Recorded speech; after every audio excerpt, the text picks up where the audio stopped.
24 পরবর্তী আমরা যুবকরা, আমরা ছাত্ররা এই সিদ্ধান্ত নিতে পারি যে আগামীর বাংলাদেশ হবে ইসলামের বাংলাদেশ, আজকের বাংলাদেশ হবে ইসলামের বাংলাদেশ। আজকের বাংলাদেশ আমাদের শিরোনাম যেটা বলছে, আমরা এখানে দাঁড়ানোর আগে আমরা 24 দেখলাম, বরং আমরা 24-এর একেবারে রাজপথের সৈনিক ছিলাম। গণ অভ্যুত্থান এটা আমাদের চোখের সামনে দিয়ে ঘটলো, আমরা ঘটালাম। তো 24, তার পূর্বের 71, তার আগের 47, অর্থাৎ পাক ভারত উপমহাদেশকে যদি আমরা ইতিহাসের নিরিখে দেখি, তাহলে দেখবেন যে রাসূলুল্লাহ সাল্লাল্লাহু আলাইহি ওয়াসাল্লাম যখন মক্কায় থাকাকালীন ইসলামের দাওয়াত শুরু করলেন, তখন গুজরাটের এক রাজা, চেরোমন পরিমল তার নাম, তিনি রাসূল সাল্লাল্লাহু আলাইহি ওয়াসাল্লাম চন্দ্র দ্বিখণ্ডিত হওয়ার যেই ঘটনা, সেই ঘটনার রাতে তিনি তার রাজভবনের রাজপ্রাসাদের উপরে, ছাদের উপরে ছিলেন, চন্দ্র দেখছিলেন। তো তিনি দেখলেন যে চাঁদ দুভাগ হয়ে দুদিকে চলে গেছে।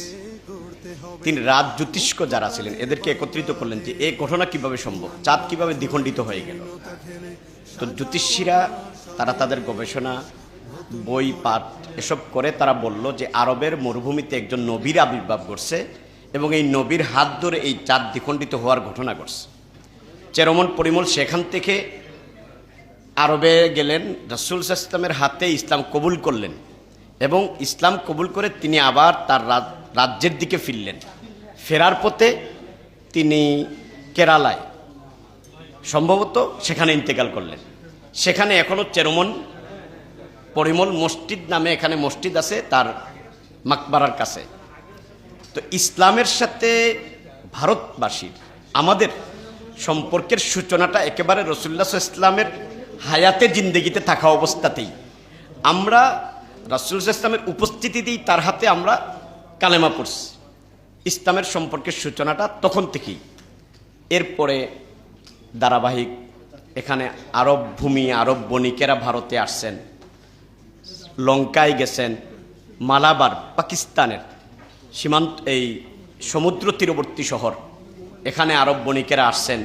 আমাদের চিটাগাং অঞ্চলের মংলা, এরপর সন্দ্বীপ, এই নৌরুট ব্যবহার করে তারা চীনে গেছেন। এটা রাসূল সাল্লাল্লাহু আলাইহি ওয়াসাল্লামের সময়কালে এবং খেলাফতে রাশেদার সময়কালেই। হযরত উসমান গনি রাদিয়াল্লাহু আনহুর সময়ে সর্বপ্রথম সিন্ধু প্রদেশ অভিমুখে মুসলমানরা অভিযান প্রেরণ করে। দুইজন, একজন এর পরের জন, তাদের নেতৃত্বে অভিযান পরিচালিত হয়, কিন্তু এই অভিযান খুব বেশি ফল নিয়ে আসতে পারে নাই। 711-তে মুহাম্মদ বিন কাসিমের নেতৃত্বে মূলত চূড়ান্ত লড়াইয়ে আমরা মুখোমুখি হই ভারতে এবং সেখানে ইসলাম বিজয় হয়